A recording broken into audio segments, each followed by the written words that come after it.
La culture est le point de repère d'un peuple. Mesdames et messieurs, grand merci à votre fidélité, votre particulière attention. Boza et belé na mokolo alelo pona ko assister na grande messe politique en Lingala Panza Sekele o ezali lokola cadre d'expression libre. Rendez-vous dominical de tout le dimanche au Yotokuta Nakabongo à partir il y a 21h et puis rediffusion mokolo ya lundi à partir il y a 14h pour na kosolo la politique na Lingala ndenge na lembakate koloba kosolo la bongo na Lingala ezali likambo ya sonité parce que Lingala ezali parmi les 4 langues nationales ya mboka o eza bongo ko identifier ko symboliser identité culturelle collective, individuelle et collective.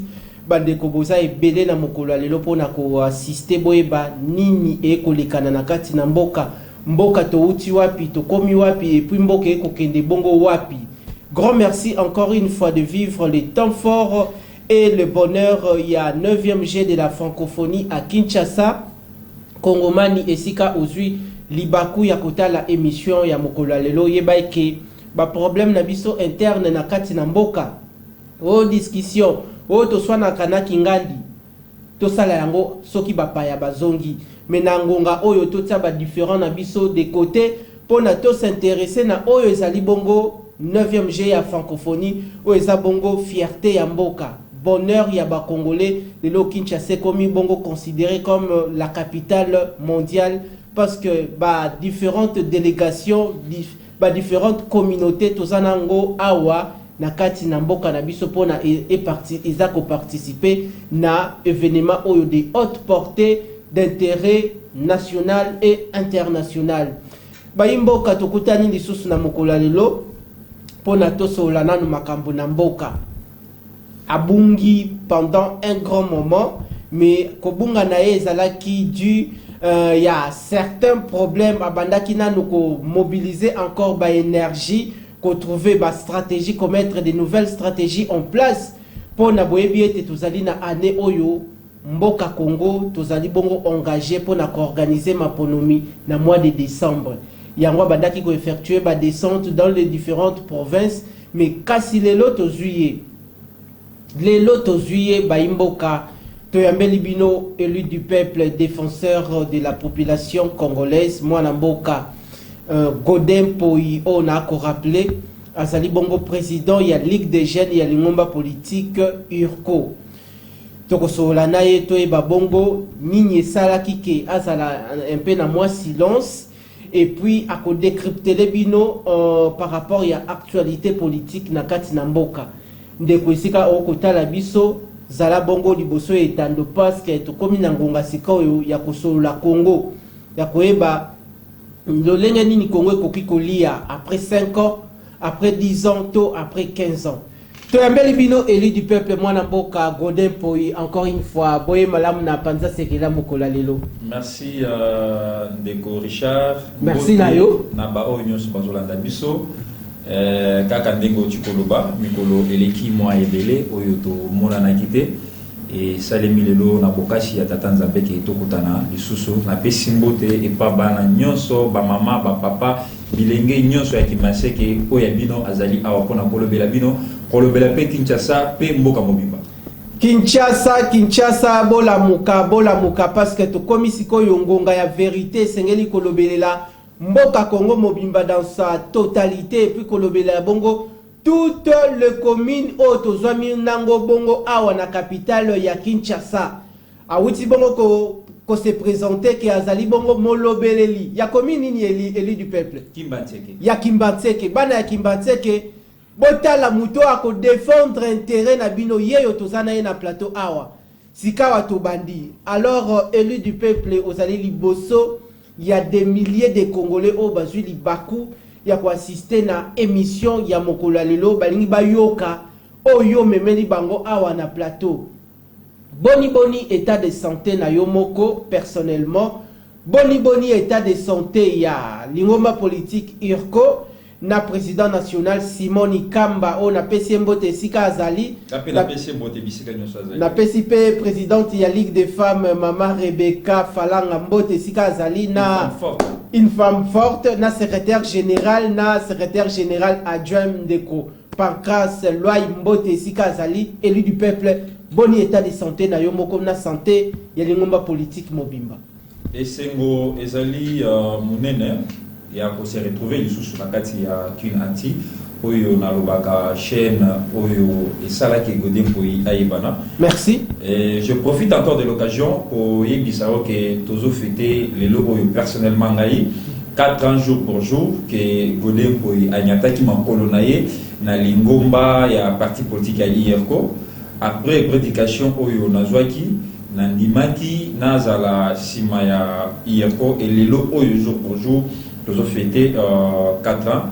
Ezali fête mon joyeux anniversaire élu du peuple. Merci. Les fêtes oyo nazo fêté yango na Gabriel Kapay, nazo fêté yango na René Mafolo, batu presque nyon so bisika bozali oyo botikala ko tika bisote bondimela détermination na biso na bravo na pesi binombote après émission tokokuta na to solo la matali mboka na biso. Na mutuna o tikotuna awa pona koloba fotuna d'état de santé yango pe eza moko na ba raison oyo esalaki ke tobunga moi mikolo ebele na ba chaîne parce que après voyage na ngai kisangani avec CG Kabuya ko bozongi na ngai nzoto etungisaki mwa makasi et esalaki ke tozana mémoire po moko ya koboya ko bima lisusu na ba place publique ezala ba télévision ezala ba manifestation na bandaki vraiment ko bima mingi te mais ndenge tozongi boye eza pona koyebisa bandeko nyonso ke tobungaki na média mais tobungaki na terrain te parce que na terrain to bandaki komona na ba base tozo solola yango yo nazongi en force eza Godem Poyi président national ya Ligue des jeunes ya parti politique IRCO oyo ezali ko kambama et pas mona mboka Simoni Kamba bakisela ye petit béton oyo na pesi ba bon dimanche bisika zali. Président Simoni Kamba bakiselaye petit béton baimboka bozala bongo très attentif. Benga libanda de quoi telema kibongo na libanda ya lupango alingaka politique mingi alingaka kobeta masolo ya Congo mingi parce que souci na ye ezali mboka etambola bongo na lolenge ya kitoko. Benga de quoi bandaki kobeta bongo chez des 6 bengela ngai de quoi azali bongo libanda ya veni o akosola makambo ezangi tina kotisa na ndaku yebisa mwana mapinga ndeko Richard Nawesh déjà bandi tofungoli déjà panza sekelena élu du peuple mwana mboka Godem Poyi ndeko Godé bandeko belé bakota na biso na ko benga yo awa Godem Poyi mais ça peine na président de l'Assemblée provinciale Godem Poyi est-ce que vous allez mwana na ye biologique toté ezali kaka kombo ekutana parce que ngai pe on dirait ngana opé tozana même cas ngai Richard Nawesh mais ce que na Lualaba tozali pe na Richard Mouyege Manges Mans bakombo etutana na ebité ngai etutana parce que tous a même province bongo kana yo ezali ndenge nini ndeko ezali problème oyo tokutana kana ngo mikolo presque yoso na pesi nano les doués le papa de plusieurs mon homo mon pasteur mon professeur Godem Poyi Kadima place azali bambo tebele bon dimanche à vous. Malgré que vous êtes dans la bonne voie et biso parce que nous sommes là pour lutter contre l'impunité. Nous sommes là pour être derrière vous pour nous devons aider la République, nous devons aider également la ville de Kinshasa. Namutuna oyo tikotuna batebele batuna ka osali mwana ya Godem Poyi pasteur ozali Moïnaye to ezali ndengeni namukuse batu esengeli bayi bake Godem Poyi Kadima o azali président ya assemblée provinciale ya Kinshasa azali d'abord pasteur donc azali pasteur nanga azali professeur ngai na silisi classe nanga pe nazana kati ya continuer ngona yese azali pe mulakisi na kati ya yese donc azali professeur nanga azali président ya assemblée provinciale ya Kinshasa ngape naza kino donc azali président ngai donc na mukuse boye bake Godem Poyi azali papa azali pasteur azali professeur Godem Poyi azali nyonso oyo na uti koloba place oyo mais na koki kocha moi différence Godem Poyi azali papa biologique nangate. Ok. Alors on a fallu bakino bayango. C'est-à-dire à père biologique na à père biologique nangate. Donc na outi ko ça là ba moi analyse awa ya ba ndenge to kutana na ba kombo mais biologiquement il n'est pas mon père. Ok. Ngai nazali mwana ya Poyi Mitondo Anastan, le chef de regroupement de Benin Piana Bakonfumu dans le secteur de Chiamba. Donc c'est na province ya Lomami. Okay. Donc papa nangai azali en vie. Nazali mwana ya Kisangi régime de maman nangai. Nazali 5e na famille ya 9 personnes. Mais bakombo ekutana et c'est parce que tozo utapé na ba province moko ndenge yo ko tikoku koloba awa o kutana pe na moi kokoso wana bakombo ekokana. Donc na mukuse nazali fils biologique il y a Godem Poyi, mais dans la chair, dans l'esprit, dans la vie estudiantine, Nazali Mouananaye. Dans la vie estudiantine, Nazali Mouananaye, Tokopusana peut évoluer, Zali Bakombo écoute Nakatozali Bongo Namboka Congo, Boebi ete Tozali Bongo Nabikolo Ebele, et Zali Nande Komusu Sokomona François Kazadi. Mais côté Moussou ok qu'on retrouver François Kazadi Moussou Toté Christian Kazadi. Donc on va avancer pour notre sur la Bongo Congo après 15 ans, après 30 ans, après 50 ans. Kinshasa K2100. Kinshasa koki koli andenge nini. Via ba Congolais kozala lolenge nini. Voilà makambo esengeli yo Congolais esiko kota la biso ba acteur politique esengeli ba réfléchir de cette manière. Donc pour ça na to ba bongo ba vérité. Ndeko Godé, aujourd'hui, vous êtes en l'honneur, population Esengeli Ayeba, à consommer vraiment. Le loyo osali elenge okosa la politique, mais meka un peu kobete la biso CV na yo. Bandeko bazan besoin ba découvrir yo. Godem Poyi, outi bongo kolobela déjà ba parents. Godem Poyi abotami wa pièce que osali mouta, to osali obotama na Kinshasa. Bakela sinayo tangi yango wapi. Et puis le lieu où ça la politique, au cas qui n'a pas ça la peut-être activité mususu, toté ba retrouver dans la société de moko télécommunication, toté na brassicole, toté na entreprise kingandi. Mais ba motivation na ya ko ça la lelo politique. Na nyango apesa ki yo idole na yo na politique, ba référence na yo ezali lokola nani. Na comprendre que les lots vraiment un plateau spécial et le coup les appelle 4 ans nangai. Merci. Na kati ya lingomba politique à IRO et ça les mis bien que ba congolais ba consommer ngandengo chukoloba. Merci. Godem Poyi azali congolais de père et de mère. De père et de mère. Godem Poyi a botami na Congo. Parce que ceux qui te l'obit Godé a botami na Katanga, Godé a botami na Congo. Ok. Mutolo ya Godem Poyi ekundama na Congo. Godem Poyi azali jeune entrepreneur. Godem Poyi azali super dealer, super agent chez Vodacom Congo. Godem Poyi azali PDG. Il y a mon entreprise nangai ezali pe na batu ngape nazo kamba. Parce que tant que vous déjà plus de 7 à 6 personnes, au pays ça bango transport, au pays ça bango quelque chose à la fin du mois, donc tout bien car déjà entreprise. Yango. Godem Poyi a ici classe naie, il y a humanité, la pédagogie générale, l'institut Kalenda Mudishi. Ok. Et na bandaki ko s'intéresser dans la politique. Ko s'intéresser dans. Donc aussi si na bakela sinon il y a bien ko s'intéresser les choses dans la politique. Et Zali na motivation où tu vas 2011-2012, ok. J'ai un diplôme. Oui, 2011-2012, j'ai un diplôme. Et bandaki ko s'intéresser dans la politique à partir il y a classe. Tant que professeur à histoire bazota ni sabi sur histoire en boka et na zalaki na mo vocation wana. Et du coup, na bandaki ko poussa na pembeni ya bakulu tout pour apprendre en rôle plus parce que vous le savez très bien que la politique ça s'apprend.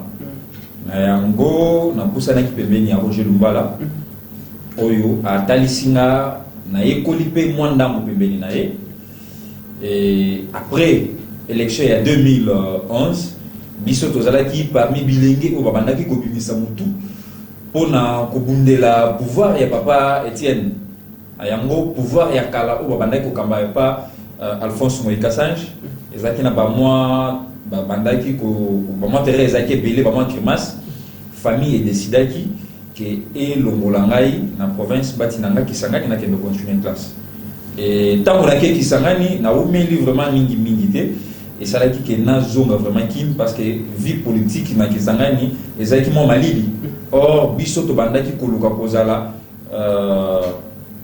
kozala place oyo moi moto wana ezali koya na biso na kim et ça là qui tozala pembe na UDPS parce que ata na ba province tozala ki pe lisusu pembe na UDPS pona ba oyo ba yebi Mbujimai ba yebi Mwalusa ba yebi Pambui Mulomba donc to bandaki ko kende na ba parlement debout il y a Mbui Mulomba et UDPS et on s'intéressait comme ça malgré que moi par un politique azalaki Roger Lumbala que je salue en passant alors koya na biso na kim et ça dit que to s'intéresser mingi na politique on s'intéressait na vie politique n'engé bandai pour les cabas marche et pour ça là qui à un certain moment tu es qu'on pousse à la suco pembeni il y a malgré qu'il y a Boibiso il y a qui opposition Jean-Marc Kaboun que je salue également en passant ou il y a comme un kilo le deuxième parrain pembeni naé tu apprendre plus moi plus tu parvenir qui peut pour ça la mouvement dynamique Kaboun avec les papiers Muzamba que je salue aussi en passant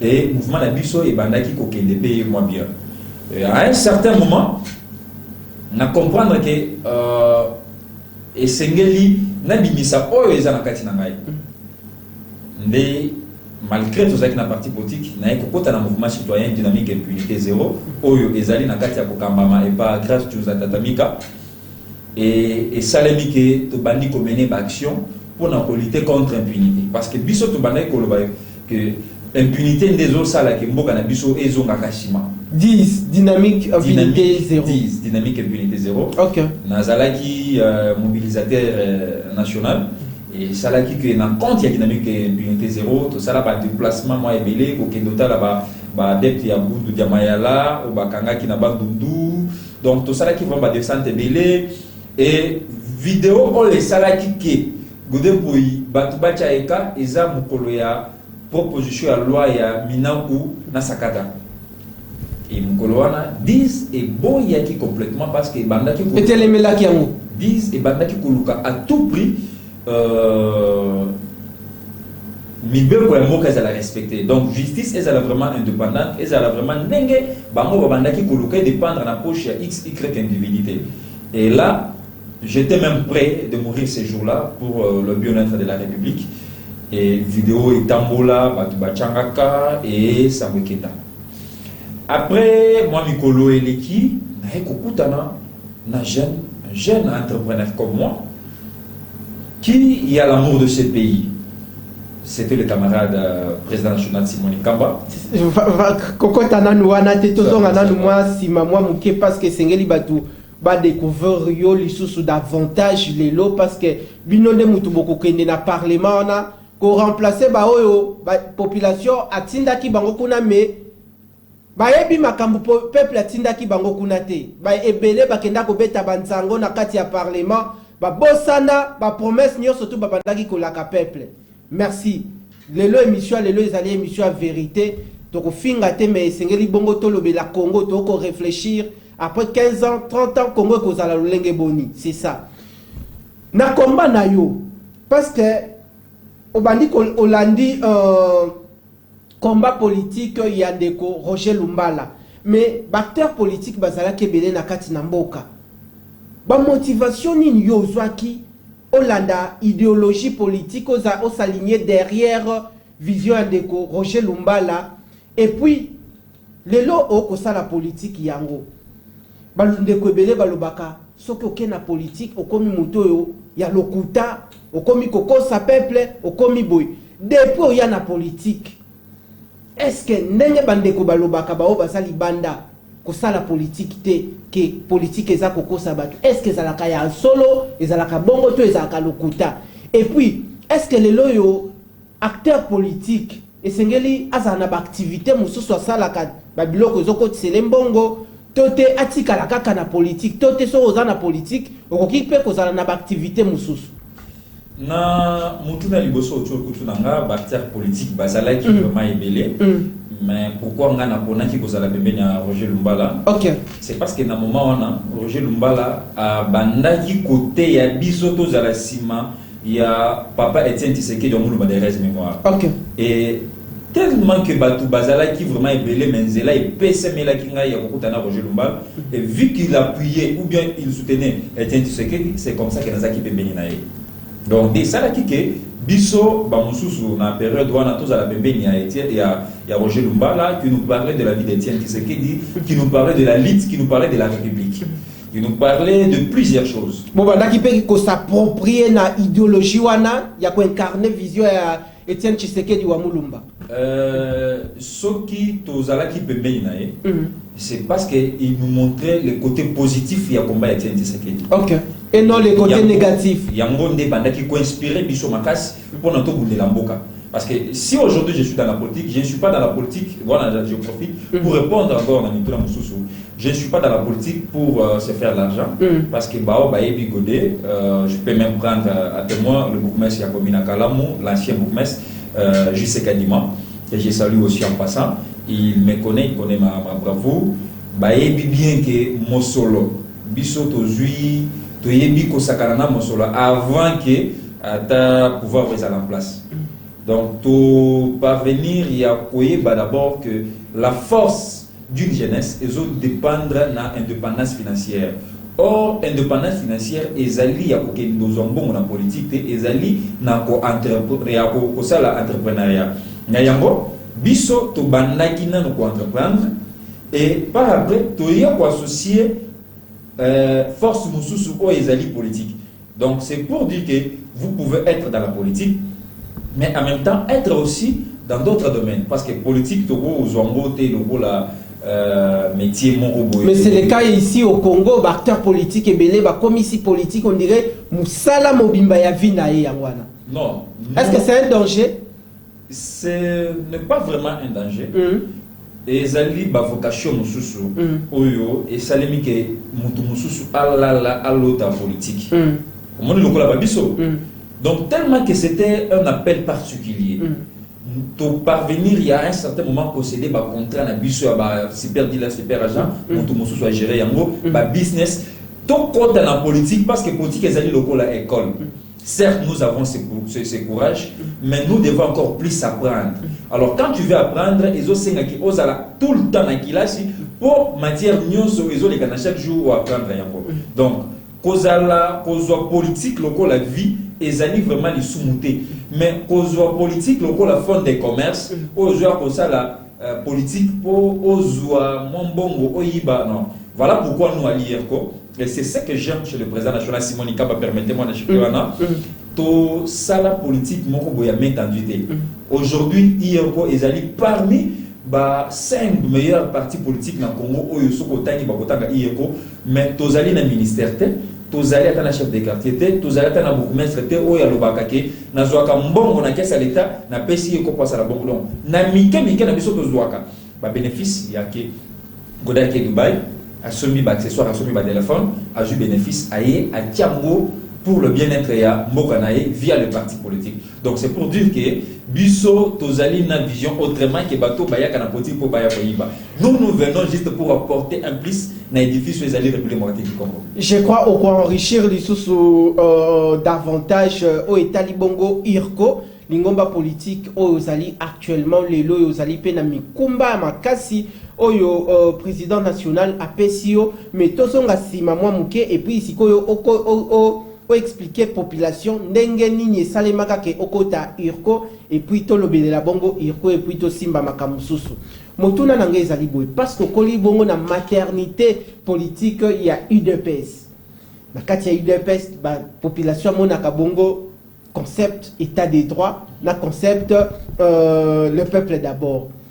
Yo mutovanda au colina état d'esprit ya kondo Etienne Tshisekedi wa Mulumba oyo baliza chemin muto zala ki lokola molaki sintela ndeko Roger Lumbala. Motuna nangezali par rapport à la situation actuelle oyo ndeko Roger Lumba la zali na yango okota la caméra soki okoki ko placer maloba na maloba likolo na yango par rapport à carrière politique na ye et puis nini yo na combat Etienne Tshisekedi wa Mulumba nini oyo yo bénéficia na yango lelo yo oyo moko soki ozali ovandi okota la kengai lolenge na ko kende na ko tambola boye esengeli na marché boye nini yo bénéficia et pas ya kondo Etienne Tshisekedi wa Mulumba na mukuse na liti ya Etienne Tshisekedi oyo nga na retenir pe na aplikaka ezaka ka eloko moko aimer le pays plus que toute autre chose. Aimer le pays plus que autre chose. Aimer le pays plus que toute autre chose. Parce que quand j'aime le pays, je ne vais trahir rien côté. Quand j'aime le pays, je ferai tout pour nasunga ou bien à répondre à ma besoin de la population congolaise. Donc, dans l'idée Etienne, moi j'ai vite compris que l'okonga na bima ngo na livre na malgré que je suis encore d'apprendre encore na makamususu on apprendre mais jusqu'à présent et l'okonga na retenir pe na aplikaka ezali ya kodinga mboka bolika biloko nyonso. Et que comprenez-vous par rapport à concept le peuple d'abord na état des droits bande ko ebele ba comprendre kayango te parce que na lutte politique na yemo bimba de son vivant ezali malobo abanda ko tambola na yango. Yango na uti ko ba awake aimer le pays plus qu'autre chose. Okay. Le peuple d'abord. Donc lorsque vous aimez la République, lorsque vous aimez le pays, le peuple sera au sommet. Le peuple sera au centre de tes actions. Voilà pourquoi abanaika koloba le peuple d'abord. Donc il a vu et l'on connaît le sous et koki kozala likolo ya peuple. Exact. Donc le peuple biso to linimboka. Donc nous devons prendre le peuple au sommet ya action na biso. Donc, boucler chapitre Oyopo, est-ce que le chef de l'État actuel, parce que c'est son fils biologique, est-ce qu'il a pérenniser état d'esprit, lui léguer ou lui laisser par Kondo Etienne Tshisekedi wa Mulumba? Est-ce que la gestion Yamboka Congo, actuel Félix Antoine Tshisekedi Chilombo, est-ce que ça peut pérenniser le peuple d'abord? Est-ce que ça peut pérenniser état des droits? Tout le monde a sens na yango. Il est d'abord le fruit de mon combat, Félix Tshisekedi Tshisekedi. Azali Mbouma ya bitumba na ngai, oyo to côté la baboloko, oyo to za ba torture, oyo to tikela ba maladie mususu pe bito soke ko shila kana nzoto oyo pona lit oyo. Et comment na ye na ngwende bisika zali, ezali fierté pona biso ba ye to kemba po akoma ndenge akomilo oyo. Na motuna oyo oti kotuna soki tata mokonzi ya mboka azali kotambola lolenge batunyo so bandaki kosenga je peux tout simplement vous répondre ou bien na koki ko yanola OK na nyonso tozali na kati ya kosala ezali œuvre humaine etikala kozala parfaite na batu mususu bakoki komona Félix Tshisekedi atelemi likolo balobi ke asali mabe mususu avandi amoniki asali bien. Donc on comprend que maintenant montunyoso a jugement na ye azali na kati ya komonela et celle ya musala ya tata moko jamboka mais ngai oyo nazali moko na baye babunda na ye jusqu'à présent il est dans les bons azana kati ya kosala effort ya kopesa peuple congolais dignité oyo biso nyonso na kati ya ko rêver. Donc c'est pour vous dire que makambo nyonso azana kati ya kosala eza parfaité mais quand même il est dans les bons. Lorsqu'on est dans les bons, donc on est positif. Grand merci Bandeko Balandi, c'est ça la beauté, l'expression libre. Nakatia magazine politique en lingala panza sekele émission ya peuple toko pusana na combattant toté commandant du peuple Mwanamboka Godin Poi. On a rappelé Azali Bongo cadre au sein de la formation politique URCO, Bazali P parti politique, Bazali Bongo membre, il y a Union Sacrée, président national Nayango, Simoni Kambo, Peto Pesembo, une fois de plus, et si Kazali Toko Poussana, Toeba, Azali Elenge, mais lobby à Kosala Bongo na Mokumba, Kokamba, Bongo poste Moko, Nakati Namboka, Akosala Yango Lolenge Boni. C'est l'air il y a ko découvrir makanisi o azali na yango contrairement na ba oyo bino peuple botinda ki bongo na parlement oyo ba yebi makambu botinda ki bangote tala lelo beli du peuple mususu makambu basali c'est-à-dire na mois de décembre peuple zala bongo na conscience ya ko voter balobi bongo voter utile voter mutu azali bongo utile pour la société ya Congo pour la société quinoise tozong sele bongo maloba parce qu'azali à l'honneur ndeko Godin Poyi siko to uti bongo ko déranger au moins ndambu pour na batu ba comprendre combat politique na yo zali na yango parce que sengeli batu ba yeba origine esika yo uti esika yo telemi lelo to moni otie échappe kitoko couleur ya rouge na blanc mais ndenge nini salaka ke okota irko et puis okoti irko ba pesa o lisusu poste munene président ya ligue des jeunes ezali mokumba kokamba ba jeune lelo ya Kinshasa tote ya Congo mobimba parce que zali président ya ligue des jeunes ya Kinshasa te mais national ya ensemble ya Congo mobimba dans toutes les provinces malobe pa ilao ndeko Richard na baonyo se bazolanda biso bouti kolanda awa na simbi ba point mike parce que zali belé ceux qui te lobi que to lobela le passé à Godé to ki kolala awa simbi vraiment ba point mike c'était un certain 29 juillet il y a 2020 29 juillet 29 juillet donc okay. C'était la nuit du 29 au 30 donc le 30 parce que Mansoula Mouessilaki le 30 juillet et Nakutanaki na Elengi Moko qui m'a beaucoup inspiré il y a comme on a période où on a Azaki dans le trentaine 32 33 ans d'âge Nathalie na vie entrepreneuriale na moni totale réussite na comprendre passer pour la République et plus particulièrement bandaki kolobe la province naye oyo azali à Botamakuna province ya Sankuru et na Joja dès que bakima balobaka profondeur ya maloba naye na comprendre que ensemble tokoki kosimba la loboko pour apporter un plus dans ce pays. Il y a solo Anna. Les camarade Simone Kamba, avec cela et Petit Béton, j'aime l'appeler pour moi Petit Béton. Pourquoi Petit Béton? C'est parce qu'il est Azam Kemazo pesé dans la scène politique. C'est un jeune président qui pèse.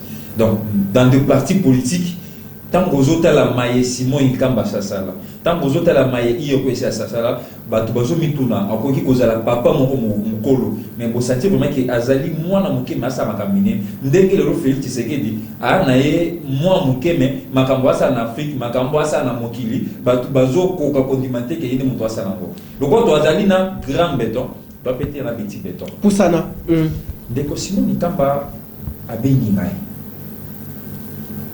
atali singai abengi yo nini ya malonga découvrir pa ya ndeko Godin Poyi pendant que bilenge pe baza na mboka Congo bazali na Kinshasa baza ebele bakosilisaka na ba ina bakosilisaka na ba ifasik bakosilisa na ba unikin mais nini ya particulier des particularités oye tikeye pa ya ndeko Godin Poyi ce qui a tiqué le camarade président Simone Kamba pour Azala na Godin Poyi ezali d'abord bravoure ya Godin Poyi. OK. Courage wana na souplesse wana et puis ça me et d'abord je rends grâce à Dieu pour ça c'est un don particulier courage wana parce qu'à un certain moment ça m'arrive ya kosala makambo moko onga moko nazo mituna ezanga to ezangati. OK.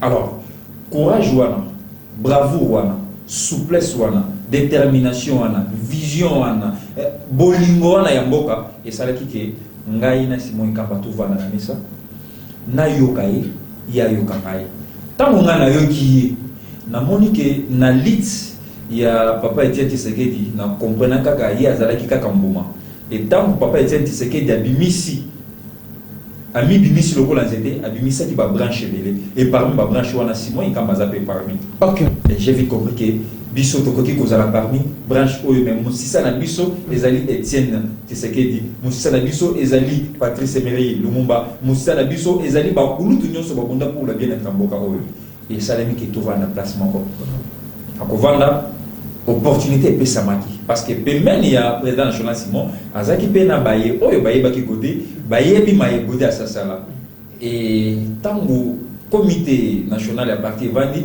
babandaki koluka nani akoki kokamba ligue des jeunes et balobaki topesa ye na chance lokola biso tozo prêcher renversement ya pyramide politique tokoki pe kozwa pe jeune totieye lokola animateur malgré simana ya kozala pe na bakulutu oyo bakoki pe kokamba ye ceux qui alinga bonga mais animateur azala jeune parce que c'est parmi aussi la vision ou bien l'objectif ya Simoni Kamba alors bakaka qu'est-ce qui empêche que les oyo tozwa na force ya sika oyo ezali bilenge totie bako mais to bengani bakulutu te bakulutu bakozala wana lokola ba conseiller bakozala wana lokola ba oyo bako tia biso poids qui tozolinga tokoya. Est-ce que par rapport ya eloko uti olobezali bien na kati ya architecture ya société congolaise na biso mais quelque part aussi eko régner conflit de génération te ce qui na lobi boye c'est par rapport ya ba allégation yo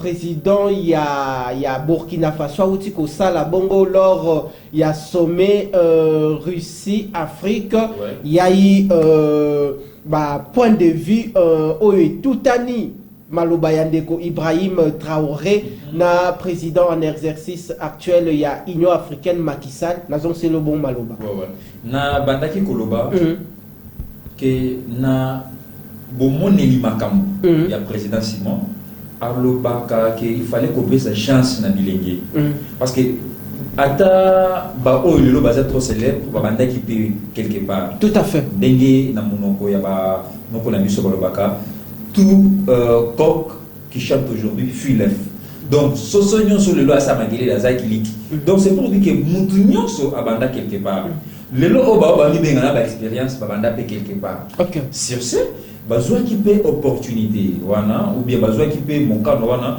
ya kopesa bodé pour chance il y a akamba bilenge il y a parti politique IECO et musala nango ya bapesi yo mokumba na yo moko oyambaki yango à cœur ouvert volontairement volontiers toté ozaki na moi frère moko lobité ngai mokumba na kokoka na ngai yango te na uti koyebisa o awake la bravo vie politique et bandaki kotike ngai moi kala OK tant d'opportunités wana epesa melingai na lobby il est vraiment temps ya kobimisa ba moi capacité wezali na kati na ngai et tout chango na service ya mboka na biso na yango musala et salema kitoko et pour la récompense je profite encore de l'occasion parti politique IECO esombelanga voiture et sika na tambola na pour na musala na sali pendant 4 ans. OK, félicitations. Merci beaucoup. Donc là je profite pour n'envoyer bisa bilenge presque nyonso ke soki ozo sala musala na kitoko soki ozo sala musala oyo ezo sepelisa ba ndeko na yo presque nyonso yeba ke récompense ezali et à ma grande surprise c'est une voiture neuve qui m'a été achetée ba sombelinga voiture ba pesina et par président national ya parti Simoni Kamba pour na ko encourager ngai na musala ngai na sali na kati ya parti politique IECO. Donc vous direz vite comprendre ensemble avec moi que musala et salamaki kitoko malgré que biso personnellement ngai personnellement na monique na répondre na ba besoin presque nyonso ya jeunesse iroquoise mais ba oyo ba moni que osali déjà ebile mais tozoli quand osala sous bandeko balandi to ko panza bongo sekele na elenge muto ako kende bongo na parlement na mikolo ekoya pona kolobelela bongo Kinshasa ezali nde somo moto ekopela kala mingi te awa na mboka Kongo na Kinshasa tokoyeba na maponomi na mois de décembre bozala bongo ya kolamuka alors ndeko Godin Poi motuna na ngai ezali boye outi kolobelo komoko boye wana etikenga makasi lelo na kati ya administration publique na biso soki elenge azali mayela silis par exemple université akek bongo na ba document na ekoluka bongo misala mais komona jeune ya mayela koki ko servir mboka parce que awuti fraîchement kobima bongo na université mokomona ba ko tuna ye bongo expérience professionnelle pona yo est-ce que esengeli compétence et jouer côté wana toté compétence toté esengeli côté wana nini esengeli kopé sa priorité compétence intellectuelle toté expérience professionnelle na uti ko loba ko awa na monoko ya banoko et tout corps qui chante aujourd'hui Philef OK tout personne célèbre a un demi. Ok.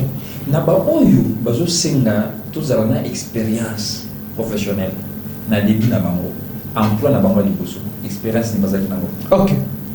Donc na oyo outi koloba bilenge ba ke ezali bitumba na bitumba ba kotika le bino occasion te ke obimisa liko fo beta mukolo bitumba na zolo bateka kosima na nzoto ba mikolo bazo linga ko cédé bilenge bazo linga ba remplacer na yango tozo sima na loboko.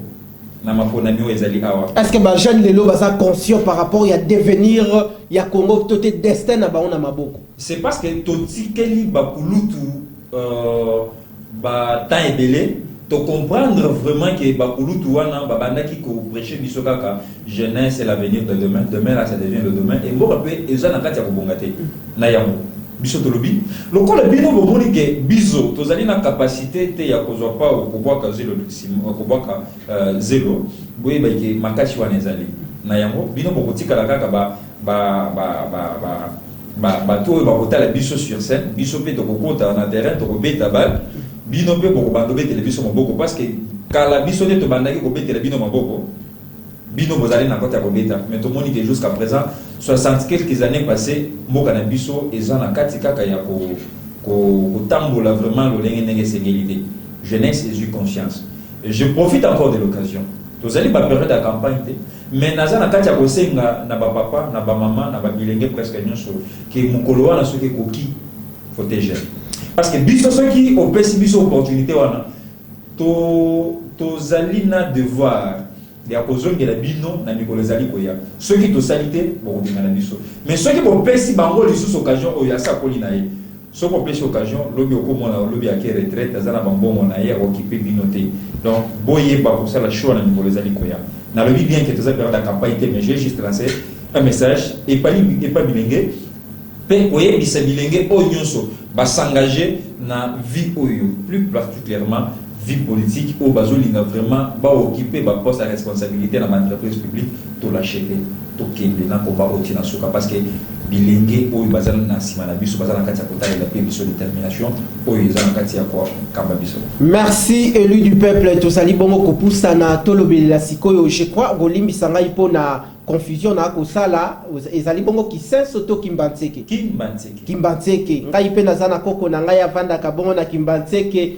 Merci to lobela sikoyo kimbantseke na kati ya kimbantseke yango moko comme l'une de juridiction communale na kati ya capitale ya Kinshasa ba problème nini oyo kimbantseke ezali na yango est-ce que na kati ya kimbantseke il y a des écoles, il y a des centres de santé, il y a des infrastructures sportives, est-ce que ba terrain encadrement ya jeunesse lelo jeunesse ya kimbantseke est-ce que jeunesse à Kimbatseke a kokipe ko se comparer na jeunesse o ezali bongo na limité na Lemba na Gombe toté moi particularité moko ezali par rapport ya culture ya commune na ndeko Richard nazo zonga sima moke merci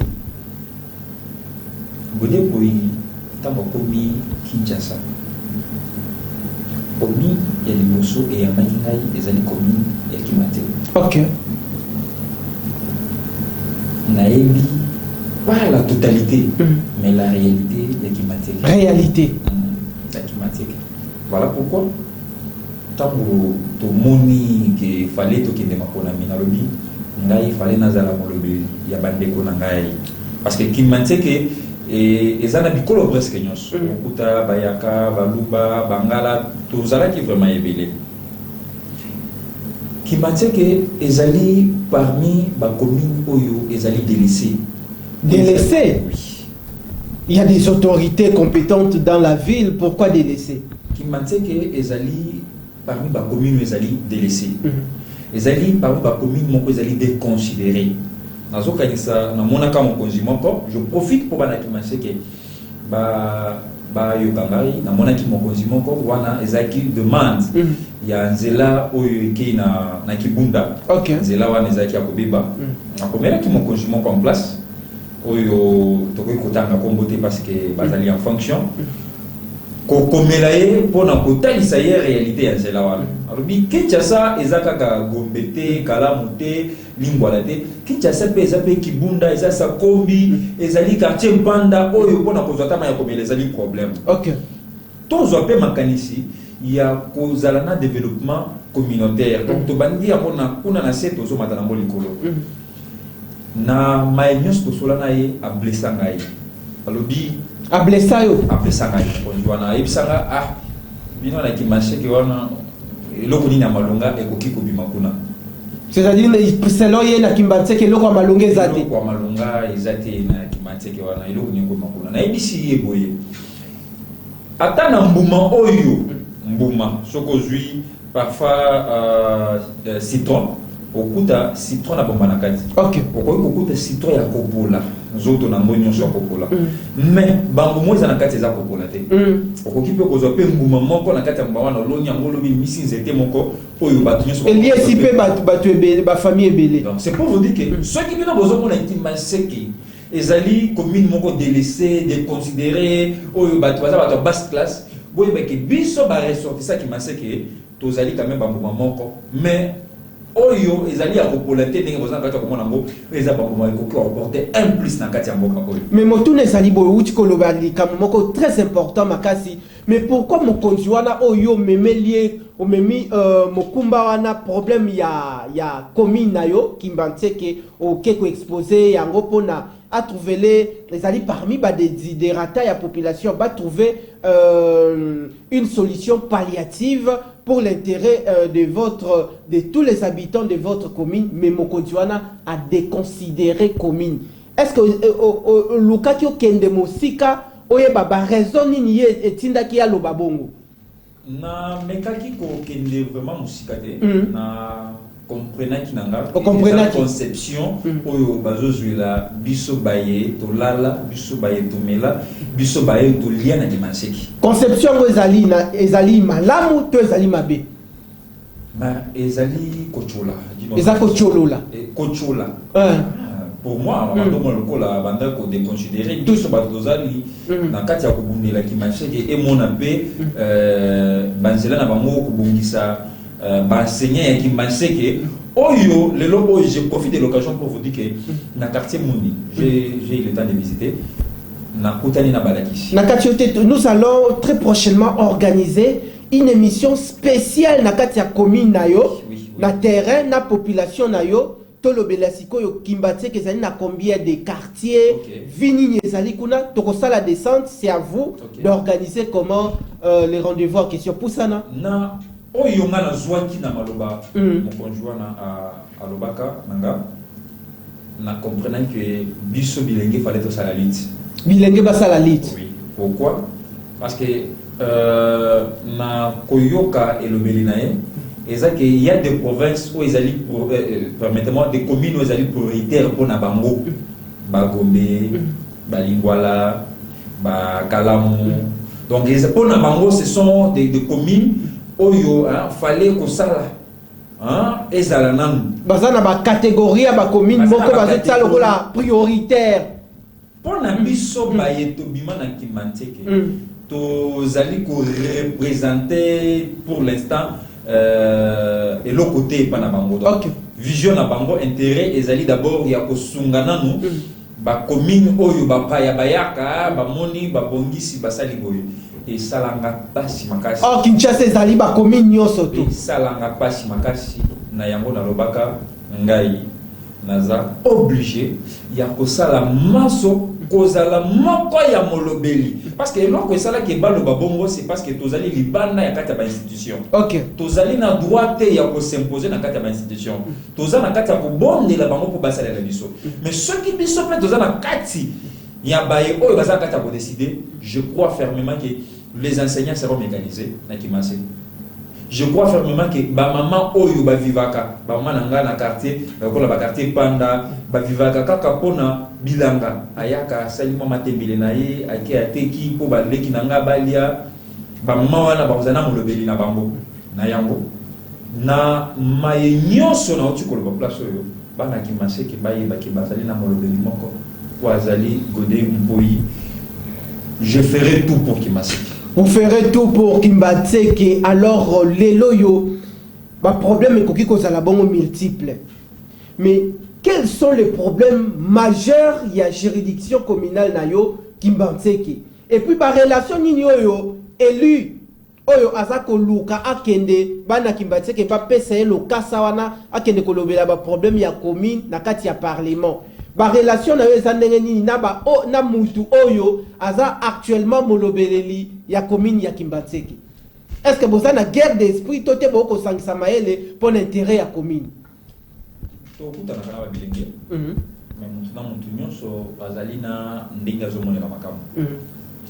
Ngai na Kimbantseke ezali na ba problème ebele. Mais na laki bana Kimbantseke ke na lit na ngai mai courant kulune zate yango na santa kokende. Na kati ya lit na ngai na kokende ko embrasser makambo nyonso de. Tokolobela makambo nyonso mais to ko embrasser makambo nyonso de. Tout à fait. Tokokende na makambo oyo biso tokozala à mesure ya kosala. Ya kosala. Kolobela yango pour population pour bakozi basala.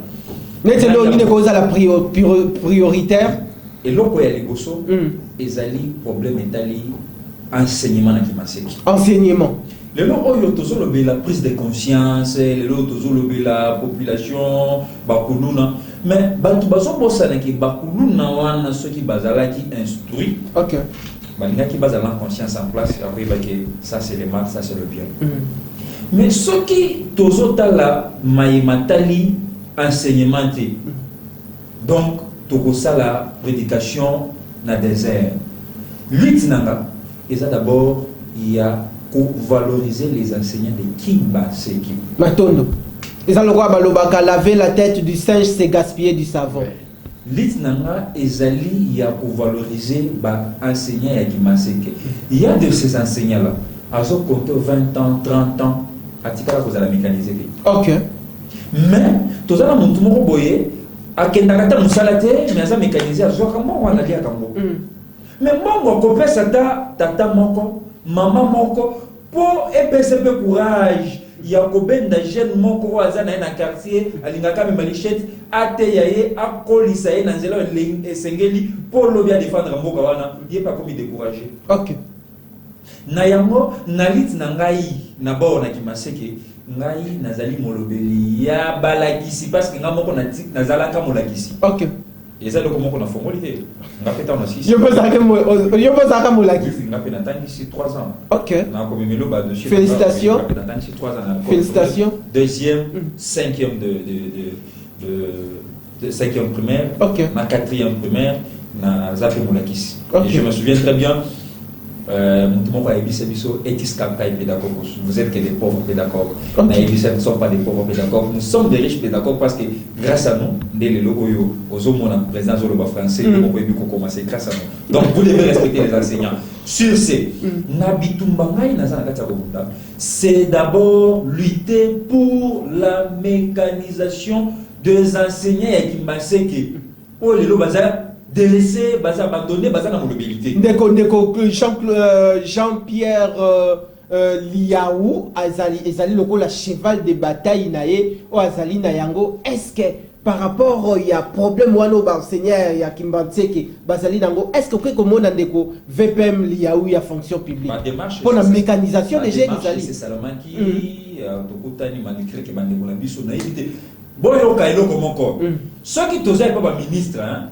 Et ça pour toi pour sengate parce que ton message pour sengate tu as peine à partir et sengakate ce que vous avez na combo ya batu ba o ba bandaki ko sa blocage o pesinga yango ngamoko na kotanga yango awa ce qui tozoya ko senga ba audience to kutana ba ministre to ko senga transporter beaucoup monde na biso to yete makolo to koya ba to tie ba carburant na biso to yete to monani na ba konzi to déposer ba problème de ba dossier na biso après to zongi boté na kabiso ba kal pon na nini yeba ke lelo za yabino lobi za yabiso ce qui ngape na salo bombo e ko salo ndengeni boti ke la biso champ libre ya komona toni mwaba. OK.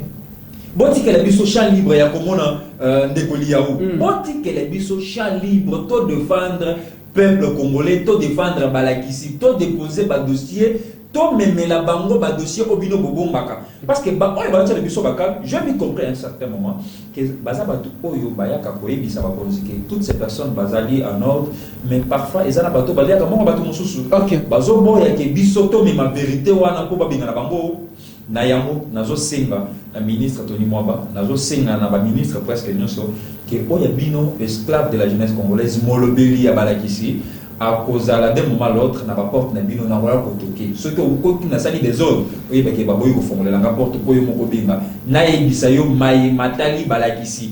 Nous avons besoin de valoriser les enseignants parce que chef de l'état de l'eau oyo na baction na yamené à valoriser pe côté wana tous la gratuité de l'enseignement nango biso le ko soutenir chef de l'état. Nous devons pas seulement soutenir gratuité na côté na ba na classe mais nous devons aussi soutenir gratuité enseignement na ko PCP chance na ba oyo bazo pesa bana wana ba matière base à la paix à l'aise. Donc des locaux il y a liboso ce que qui ko permettre que na sibelo comme balé ezali oyo etali ba mama na ngai ba yeba ke godé ko ezali place wana bande ko ba simplichette godé ko ya sola déjà na bango ko na ko yebisa bango ke ezali solution eza ko prendre conscience que biso nyonso tokota na nzela ya ko appuyer ba bazana vision ko suma boka parce que biso nyonso ezali ba na boka. Je crois Tokozwayo, on a très prochainement un programme Yassika, il y a le peuple d'abord pour tout ça, la bongo évaluation, toute restitution, il y a 9e jeu de la francophonie, c'est là qu'il est là, population à découvrir des kogodé pour iso qui a zali nani, tala to uti bongo ko panza sekele mais to ko bongsa rendez-vous, bana ya kisenso toko yawana spécial Kimbanseke. Bana ya Kimbanseke spécial panza sekele toko yawana na élu du peuple na bino pona aya atambusa biso na ba quartier ndenge nini sensibilisation a kosala ndeko gode président Simon Ikamba talio na mokolo lelo bande couper ba uti kotala yo maloba na ya suka na 1 minute toyebi kezali maloba ya suka te parce que tous a envie mais maloba pona passage na yo na mokolo lelo na pesi vraiment mbote na bande konyonso quartier Gisashi quartier Mokali bozali vraiment ebelé ba quartier les qui vraiment ebelé bino nyonso bisika bozali na oyo ngai na koki kopesa bino lokola message ezaki to simana loboko to tombola bendele ya mboka oyo c'est notre pays tozana mboka mususu te bisika to kokeni ceux qui ont opportunité à cause molobeli lokola bagote mboyi ceux qui ont opportunité à cause molobeli ou bien aux eu chance il y a cause na télévision la ndaka pe kinati parce que les appellent chaîne oyo ezali na kati ya ko pesa bino opportunité ya maye etali badoche na bino to le belayambo. Président Simon Ikamba, merci pour la confiance. 4 ans aujourd'hui ça s'est fait ezali kindoto les réalité na ba camarade nyonso ya Okatanga boye ba kesme no ezali koya tozala na bino wana Irko Katanga tozali wana pona ko bujaka bango lisusu ba accompagner ba candidat na biso. L'objectif ezali ya kopesa kata mokonzi ya mboka deuxième mandat na majorité na compte ya parti politique Irko na recoupement na biso avec Obazo Kamba et pas José Kalala Wakala que je salue en passant. Merci Nabino Bandeko Balandi ezalaki grande messe politique en Lingala avec moi Namboka élu du peuple de Kogodé Poyenda Zalaki invité d'honneur Namokolo Lelo. Je rappelle qu'il est président national. Il y a Ligue des jeunes, il y a l'Ingomba politique Urko Kamamakabongo par le président national Simon Ikamba. Na pesi bande konyo sotumbote tokutani bongo na mbala ya sima pour un nouveau numéro ya magazine politique Panza Sekele émission Sili Bobby Masiko Nanzela pour na bo discuter pour na lokomo mata matondo.